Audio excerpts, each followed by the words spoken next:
Assalamualaikum warahmatullahi wabarakatuh. Anak-anakku sekalian, selamat pagi, selamat jumpa dalam acara masa orientasi siswa di sekolah kita melalui online. Hari ini pertemuan kita yaitu membahas tentang wawasan Wiyata Mandala. Yang dimaksud dengan wawasan Wiyata Mandala adalah sikap menghargai dan bertanggung jawab terhadap lingkungan sekolah sebagai tempat menuntut ilmu pengetahuan. Ya, jadi arti wawasan, pertama wawasan itu suatu tempat pandangan atau sikap. Wiyata pendidikan, mandala tempat atau lingkungan. Jadi dimaksudnya di sini adalah bagaimana kita bersikap, bertindak, bertanggung jawab terhadap lingkungan di sekolah kita, yaitu SMK PGRI 28 Jakarta. Tujuan wawasan Wiyata Mandala diharapkan seluruh siswa dapat berperan aktif dalam meningkatkan fungsi sekolah sebagai lingkungan pendidikan. Unsur Wiyata Mandala. Unsur Wiyata Mandala adalah satu, sekolah merupakan lingkungan pendidikan. Dua, kepala sekolah mempunyai wewenang dan tanggung jawab penuh atas penyelenggaraan pendidikan dalam lingkungan sekolah. Tiga, antara guru dan orang tua siswa harus saling pengertian dan bekerja sama erat untuk mengemban tugas pendidikan hubungan yang serasi. Warga sekolah di dalam maupun di luar sekolah harus menjunjung tinggi martabat dan citra guru. Sekolah harus bertumpu pada masyarakat sekitarnya dan mendukung antar warga. Di sini ada yaitu staf-staf di sekolah kita. Yang pertama kali, yang paling atas ini adalah Bapak Kepala Sekolah kita yang bernama Pak Ajis. Beliaulah yang nantinya membimbing kita, dan bahkan sampai saat ini memang mereka membimbing kita dari mulai staf-staf sekolah, guru, karyawan sekolah, termasuk Anda sebagai murid nanti dibimbing oleh beliau. Kemudian kedua adalah Ibu Sondang sebagai bendahara sekolah kita sekaligus bendahara yayasan. Kemudian Ibu Megawati, Bu Mega ini sebagai wakil kepala sekolah bidang kurikulum. Bapak Gunawan, Bapak Gugun ini juga sebagai wakil bidang kesiswaan. Cimo TU, kemudian Bu Uci ini sebagai bendahara sekolah. Kemudian yang kedua adalah lingkungan sekolah. Lingkungan sekolah, setelah Anda memasuki pintu gerbang sekolah kita, Anda masuk langsung ke lapangan upacara. Di sini lapangan upacara, ini bagian depan untuk nanti petugas-petugas upacara. Kemudian di sebelah sana nanti guru-guru yang berdiri. Di sebelah sini nanti murid-murid, ya. Di atas murid, di atas sana juga murid, di atas sana murid, ya. Begitulah simpelnya sekolah kita.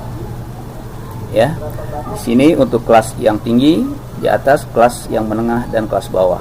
Ya, demikian. Ini yang berikutnya adalah ruangan untuk WC, kamar mandi anak-anak laki. Anak-anak laki semuanya kalau ke kamar mandi di sinilah tempatnya. Ya, di sebelah ruang guru. Kemudian di sini adalah tangga penghubung antara sisi sebelah kiri dengan sisi sebelah kanan sekolah kita. Di bawahnya ini adalah kantor, ya. Ini kita tembus. Jadi ini kantor kepala sekolah paling ujung, kantor TU dan bendahara. Kemudian di sini adalah ruang guru. Di atas adalah kelas-kelas, kelas 10, ya.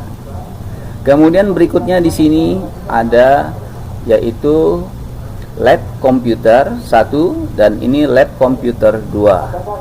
Di sini ada perpustakaan, ruang perpustakaan sampai ke sana nanti, sampai ujung, ya, dekat tangga.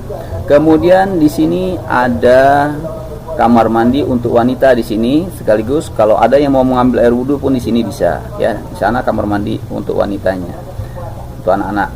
Berikutnya di sini adalah kantin sekolah kita. Itulah lingkungan sekolah kita. Selanjutnya, sekolah dan fungsi. Sekolah merupakan tempat penyelenggaraan proses belajar mengajar, menanamkan dan mengembangkan berbagai nilai ilmu pengetahuan, teknologi, dan keterampilan. Sekolah merupakan lembaga pendidikan formal, tempat berlangsungnya PBM untuk membina dan mengembangkan 1. Ilmu pengetahuan dan teknologi, 2. Pandangan hidup dan kepribadian, 3. Hubungan antara manusia dengan lingkungan atau manusia dengan Tuhannya, 4. Kemampuan berkarya. Disinilah nanti Anda akan diberikan materi-materi dalam pendidikan di sekolah kita, mulai dari ilmu pengetahuan, teknologi, pandangan hidup, bagaimana Anda bersikap, bagaimana Anda berkepribadian yang baik terhadap Bapak Ibu guru, terhadap orang tua, dan lain sebagainya. Bahkan bagaimana kita beribadah, di situ pun kita dibina di tempat, termasuk untuk berkarya. Oleh karena itu Anda harus juga mampu dalam ekskul. Selanjutnya, fungsi sekolah. Sekolah sebagai tempat masyarakat belajar karena memiliki aturan tata tertib kehidupan yang mengatur hubungan antara guru, pengelola pendidik siswa dalam PBM untuk mencapai tujuan pendidikan yang telah ditetapkan dalam suasana yang dinamis. Santai dulu, mari kita tengok lingkungan kita saat ini sedang terjadi masalah COVID.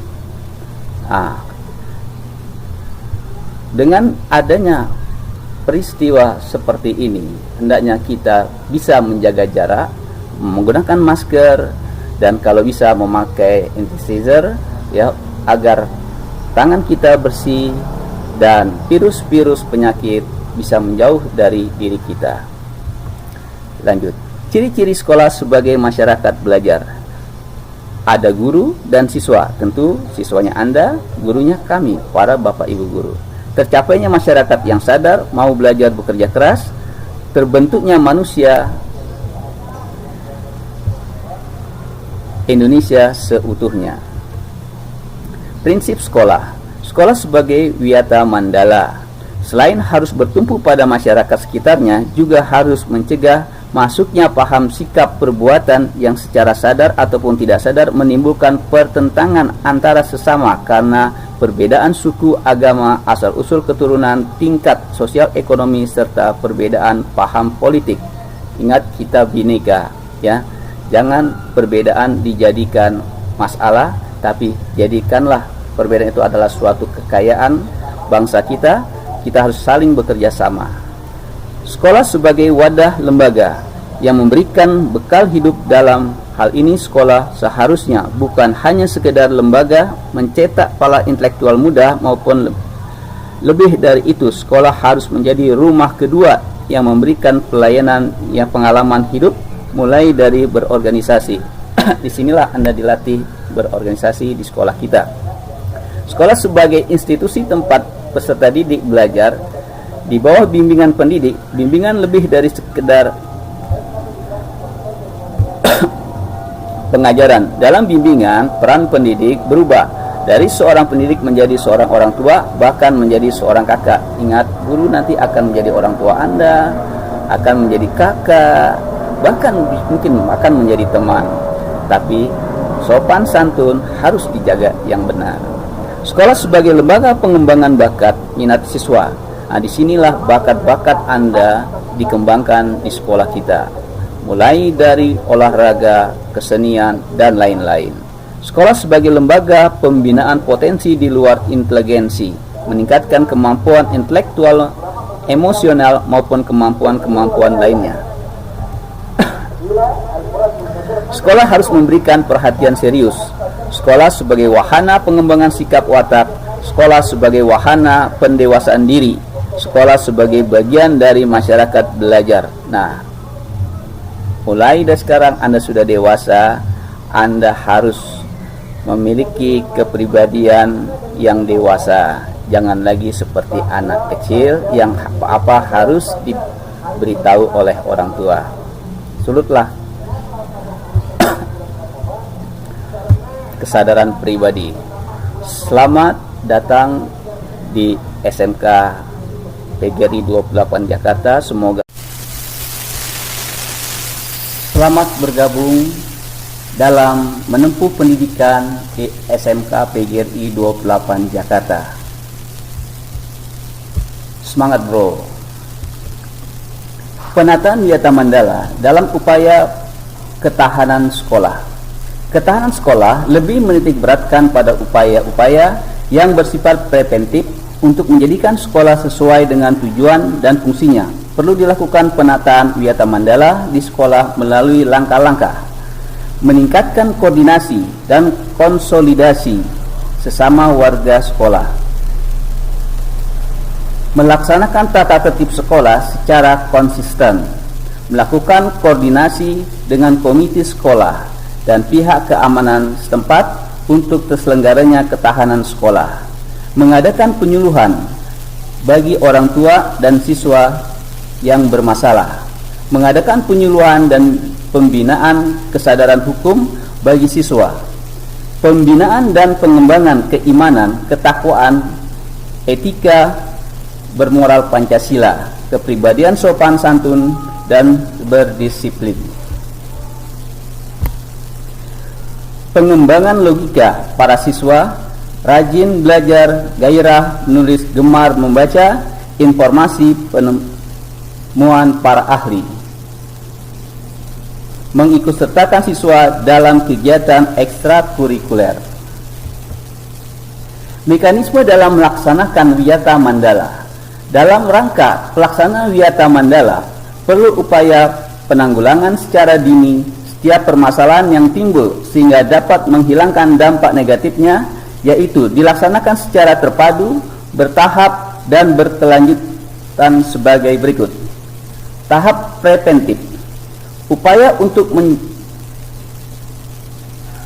meniadakan peluang-peluang yang dapat memungkinkan terjadinya kasus-kasus negatif di sekolah melalui antara lain memelihara sekolah dan lingkungan sekolah serta menciptakan kebersihan dan ketertiban agar siswa merasa nyaman dan menyenangkan dan tidak ada tempat tertentu yang dijadikan siswa untuk hal-hal negatif, menciptakan suasana yang harmonis, membentuk jaringan-jaringan pengawasan kontrol, menghilangkan bentuk-bentuk perpeloncoan pada MOS, meminimalisir keterlibatan kelompok-kelompok maupun perorangan dalam kegiatan sekolah, mengisi jam-jam kosong, meningkatkan kegiatan ekstrakurikuler, peningkatan keamanan. Tahap representatif. Upaya untuk menindak siswa yang telah melanggar peraturan-peraturan dan tata tertib sekolah. Upaya preventif seperti mendamaikan para pihak yang terlibat perselisihan berikut orang tua dan pendidik pembinaannya, membatasi area tempat terjadinya aksi, menetralisir isu-isu yang berkembang dan mencegah timbulnya isu-isu baru, berkoordinasi dengan pihak-pihak keamanan apabila terdapat pihak luar sekolah yang melanggar keamanan, ketertiban, dan perbuatan kriminalitas di lingkungan sekolah, mengungkap lebih lanjut keterlibatan pihak luar sekolah atas kasus yang timbul dan menyelesaikan secara hukum, mengikutsertakan para ahli untuk mengadakan bimbingan dan penyuluhan, memberikan sanksi sesuai tata tertib yang berlaku. Kalian semua luar biasa, sepertinya masih tetap bersemangat dalam belajar. Anak-anakku sekalian, tugas hari ini Bapak berikan untuk Anda semuanya. Tolong tugas-tugas ini dikerjakan. 1. Pertanyaannya, bagaimana tanggapan Anda terhadap SMK PGRI 28 Jakarta yang saat ini Anda masuki untuk studi? Kedua, apa yang mendorong Anda memilih sekolah di sini? Ketiga, bagaimanakah Anda bersikap, berbuat, bertindak nantinya dalam pendidikan di SMK PGRI 28 Jakarta? Keempat, apa yang Anda lakukan seandainya Anda melanggar disiplin di sekolah?